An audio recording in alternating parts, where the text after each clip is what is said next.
Gue ke public area, ke toilet lah waktu itu. Gue di dalam bilik toilet ya, jadi gue gak tahu nih yang ngomong siapa. Terus tiba-tiba ada 2 orang cewek ngobrol rame gitu. Dia bilang, pokoknya tentuin nih mau buka puasanya, mau bukbernya di mana. Gue soalnya jadwal gue udah padat. Nanti gue pokoknya puasa hari pertama gue bukanya di sushi bla bla bla. Setelah begitu hari keduanya gue mau shabu ini. Terus puasa hari ketiga gue mau di steak bla bla bla. Terus gue di dalam kamar mandi gue mewah banget nih. Perasaan kalau hari-hari biasa kagak begitu-gitu amat ya gak sih? Iya.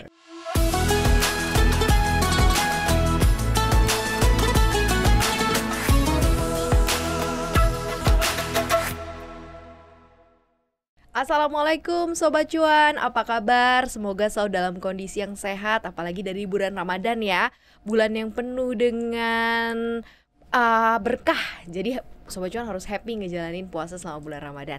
Ketemu lagi di Cuap-Cuap Ramadan. Kali ini dalam segmen julid, jurus lebih irit. Bisa gak sih kita menjalani bulan Ramadan dengan lebih irit?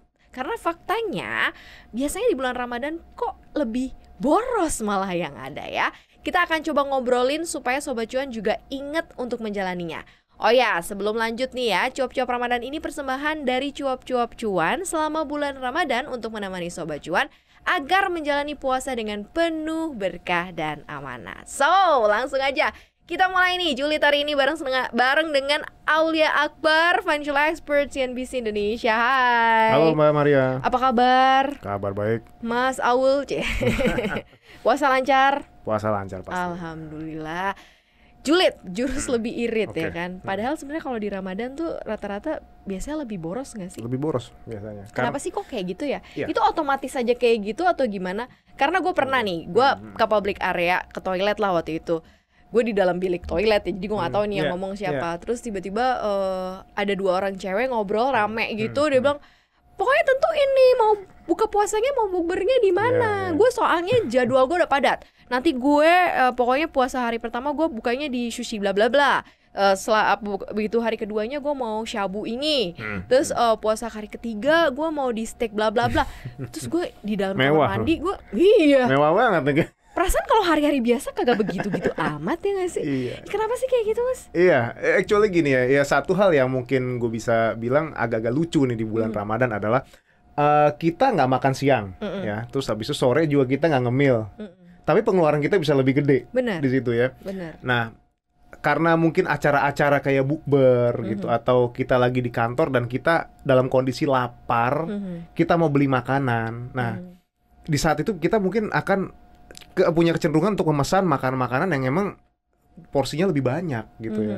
Bahkan misalnya kayak sekarang takjil gitu itu kan. Bukan porsinya lebih banyak aja kan. Brandnya juga jadi kayak tiap hari makannya yang bermerek gitu. Betul. Nah, itu dia yang karena ya sekarang kan udah ibaratnya lagi di kantor gitu kan, mau nggak mau kan kita pesan pasti kan. Iya. Nggak mungkin lah kita bawa dari rumah, nyiapin dari sahur ya bisa-bisa malah udah nggak seger, ntar malah udah ini nggak enak, ujung-ujungnya cuma dibuang gitu, malah nggak dimakan, sayang. Jadi based on-nya sebenarnya adalah karena emosi menahan lapar, begitu pas buka kayak pengen disalurin semuanya. Iya, salah satunya di situ ya, salah satunya di situ. Terus kedua, banyak juga sih pengeluaran-pengeluaran lain yang kebetulan munculnya pada saat bulan Ramadan ini ya. Itu apa jangan-jangan karena memang momentum atau kepengen flexing ya? Habis kan kalau misalnya jadwal bukber bererot gitu ya, kalau gue nggak datang gitu nanti nggak update gitu kan. Apalagi kalau kita udah kerja di salah satu kantor tertentu, ya which is pengen share gitu kan dalam rangka agenda bukber nih ya kan. Tapi mahal ternyata. Itu kan bisa dibilang itu sebenarnya tradisi atau dibikin-bikin aja atau gimana sih? Iya, kalau bisa dibilang tradisi ya kita ajang silaturahmi lah, ajang kita mempererat tali silaturahmi. Udah lama nggak ketemu, terus kita kongko buka puasa bareng di situ, akhirnya kita bertukar cerita lah ya, mungkin tentang pencapaian dan lain sebagainya. Tapi hati-hati ya, tadi dibilang ya, flexing itu bisa terjadi pada saat seperti ini ya, dan bahkan bukan pada saat kita buka puasa bersama, pada saat mudik itu juga bisa gitu di situ. Bayangin sekarang ya, udah buka puasanya, udah pasti kita keluar duit gitu ya, di situ buka puasa bareng, dan itu nggak murah juga ya, ketimbang kita makan di rumah, ada flexingnya juga. Jadi kebayang pengeluarannya seberapa besar pada saat itu. Jadi jangan kaget kalau nanti abis bulan puasa kita malah memupuk utang gitu Iya, iya. gara-gara Aduh, jangan gara-gara sampai negatif cash pay flow. later menumpuk kayak gini nanti ya. Iya, di situ malah. Gara-gara itu. Nah, tapi sebenarnya kalau kita coba lekatkan ini terhadap kaidah agama ya, mungkin Mas Iya. Akbar lebih mendalami begitu ya soal agama, dan kita pengen sih sebenarnya Sobat Cuan juga kembali apa ya istilahnya, kamu menjalani ibadah kamu afdol gitu ya. Jadi bukan hanya menahan lapar dan haus, tapi pengelolaan keuangan kamu juga rapi loh. Jadi nggak jebol gitu kan, karena afdol. Ternyata puasanya bukan hanya menahan lapar dan haus, aku menahan flexing juga gitu ya kan. Itu juga sebagai salah satu poin juga. Nah, seperti apa sih sebenarnya harusnya kita bisa menempatkan posisi kita ketika kemudian banyak undangan berbuka, supaya lebih kontrol keuangannya, lebih afdol juga puasanya gitu, Mas. Ya, sebelum belum lama ini ya ada artikel juga kemarin gue baca juga ya mengenai buka puasa bersama gitu ya, yang di CNBC juga pastinya. Nah, sebetulnya kita bisa merencanakan ini jauh-jauh hari ya.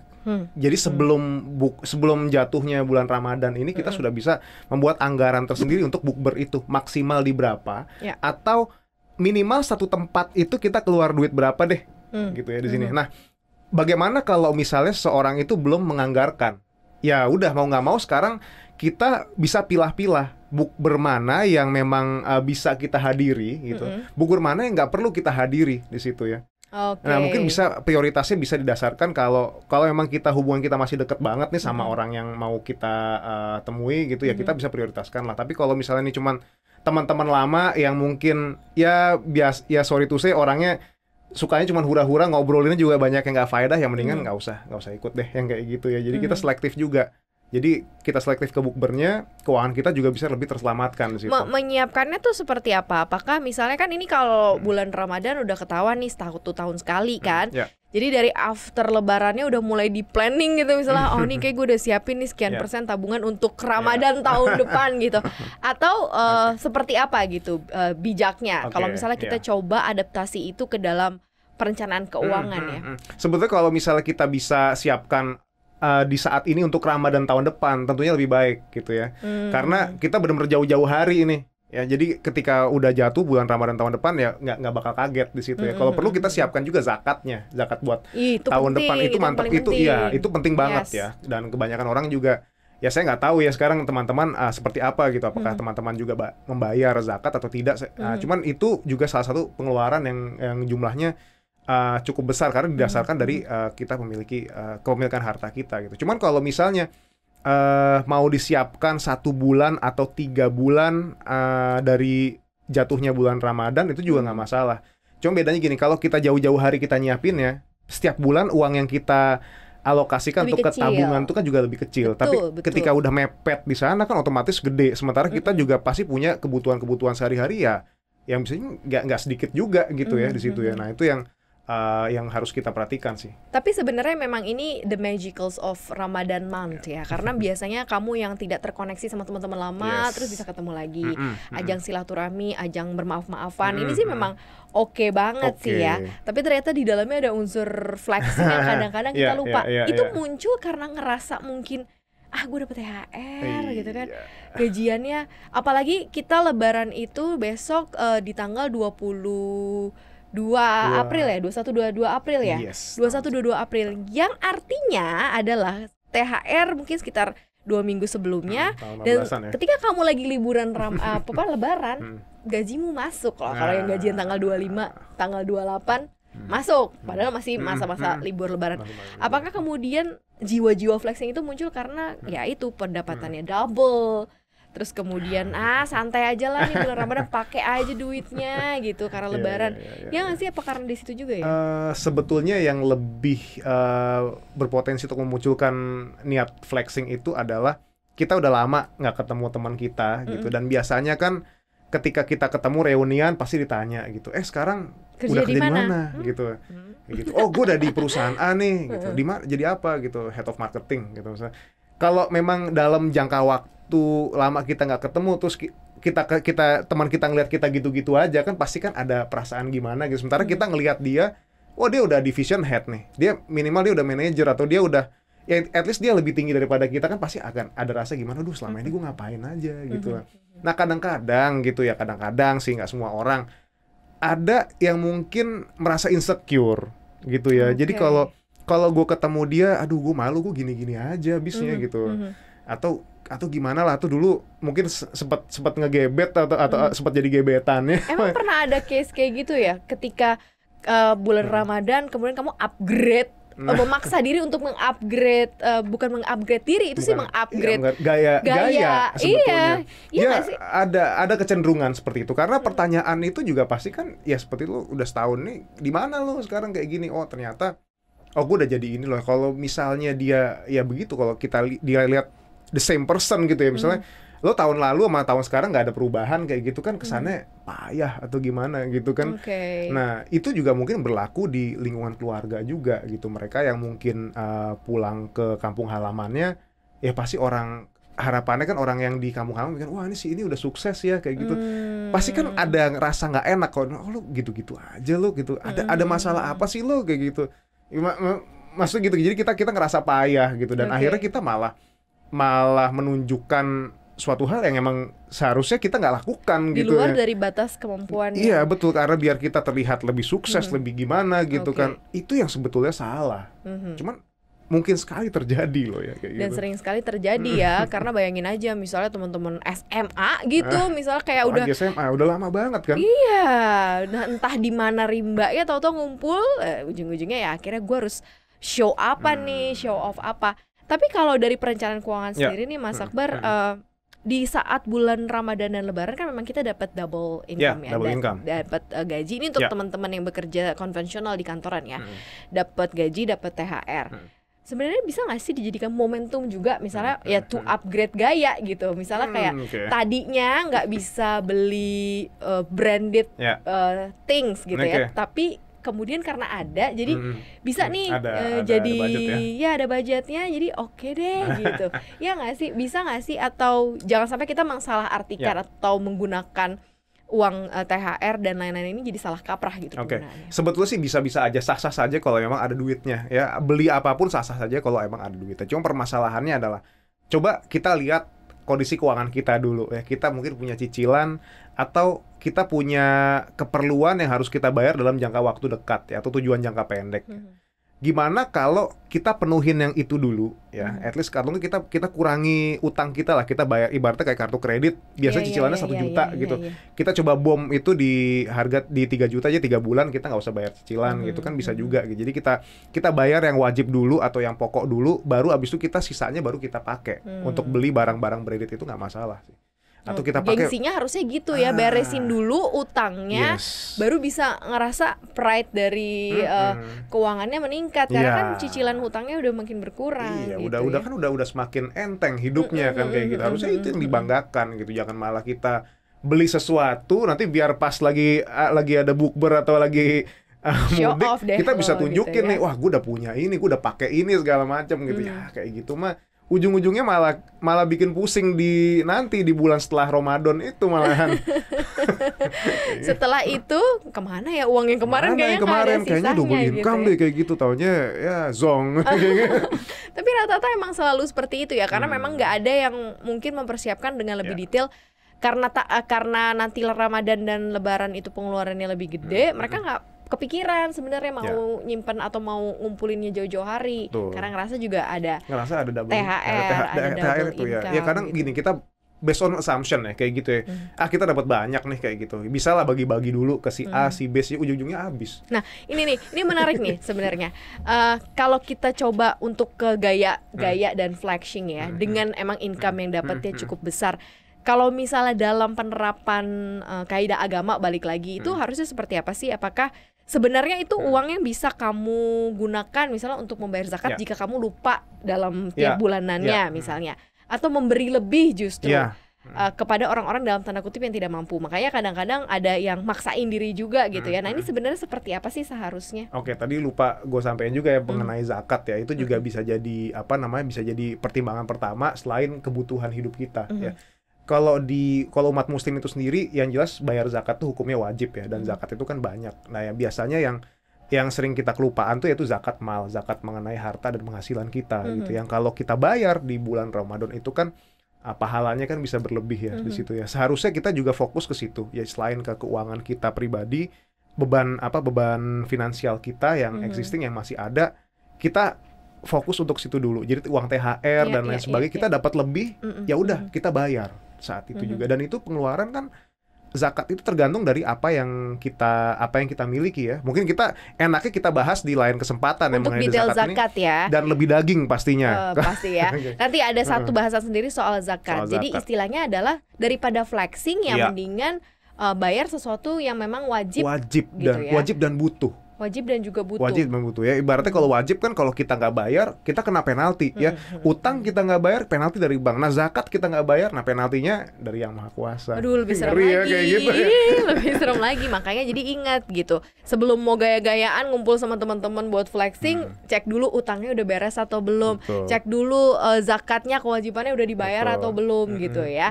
Baru deh mungkin upgrade gaya. Sebenarnya juga nggak ada salahnya kan. Kalau misalnya kita memanfaatkan momen ini juga untuk kayak kan ada baju baru, alhamdulillah gitu kan, beli baju baru, beli sesuatu yang baru tuh gimana sih hukumnya? Itu sah-sah saja atau seperti apa? Ya sebetulnya gini ya, kalau saya sih mendingan saham baru atau reksadana baru ya. Lebih asik ya kayaknya. Asuransi baru juga bisa daripada baju baru. Ya sebetulnya sih ya sah-sah aja lah ya kalau itu ya. Dan cuman balik lagi, semua segala hal yang berlebihan itu kan tidak baik gitu ya. Di agama juga seperti itu ya. Kalau ternyata kita malah jadi overspending di baju gitu, ujung-ujungnya bulan depan malah jadi cekak ya, jadi susah bayar cicilan, jadi hidup merana, makan juga cuman makan mie instan doang. Karena gitu udah kan kemarin buka puasanya udah mewah-mewah, jadi nextnya makan gitu. mie instan. Iya, makanya itu juga nggak baik. Ya semua boleh aja, asal jangan berlebihan di situ sih ya. Nah, kategorial berlebihan ini kayak gimana? Karena orang suka menganggap bahwa gak berlebihan kan income-nya berlebihan nambah gitu kan. Jadi yang gayanya kalaupun mau di-upgrade menjadi 2 kali lipat ya nggak masalah juga, gitu kan. Misalnya sekali-sekali disebut sekali-sekali tuh ya kayak gimana gitu misalnya.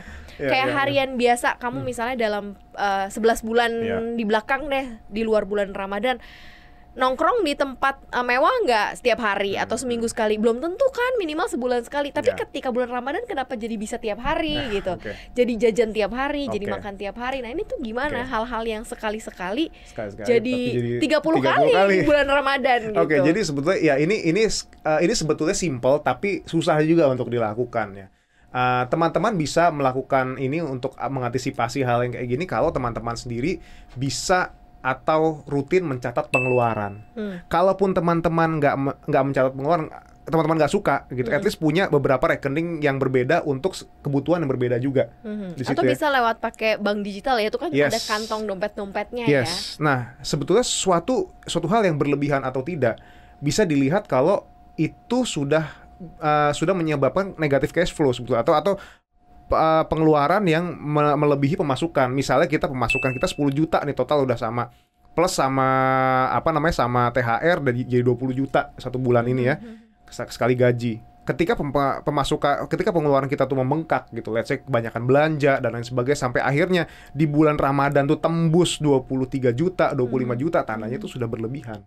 Nah, usahakan dalam satu bulan itu kita dapat double income, ya at least masih ada sisa lah. Masih ada sisa 10 sampai 30% kalau bagus ya dari total pemasukan kita.